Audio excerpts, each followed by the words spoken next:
God showed mercy to Moses, but he didn't show mercy to Pharaoh. And you're like, oh, that's true. Why is that? The answer is, in verse 18, it says, of his own will, he brought us forth. Sometimes that can seem a bit abstract, thinking of God's will, and seem arbitrary, that God would say, I'm going to show mercy and grace to this person and not this person. Is God being arbitrary? Is there more to it? I think from our vantage point, there would be a sense in which it does seem arbitrary, because we do not always know the mind of God in any sense. The only way we know any bit of the mind of God is from what he's revealed in Scripture. This exact issue, comes up in Romans 9. You're reading through, and he's saying, God showed mercy to Moses, but he didn't show mercy to Pharaoh. And you're like, oh, that's true. Why is that? And you get all the way down into the idea that as he's working through it in Romans 9, in particular, as he goes through with Moses, he says, for he says to Moses, I will have mercy on whom I have mercy, and I will have compassion on whom I have compassion. So he's saying,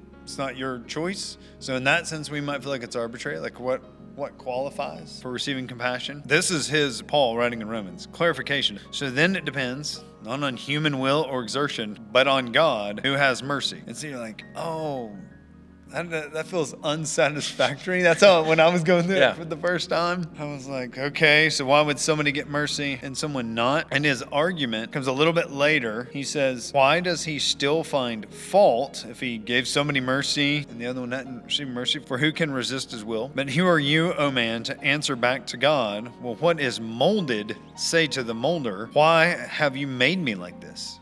Has the potter no right over the clay to make of the same lump one vessel for honorable use and another for dishonorable use? That, I'll be really honest with you, when I first read that in college, really thinking through this issue was wildly unsatisfactory. The answer is, how dare you ask God what he's going to do with the clay? Yeah. And you're like, oh, man. Stop being arrogant. Yeah. Yeah. It's not arbitrary to God, even though it appears that way to you.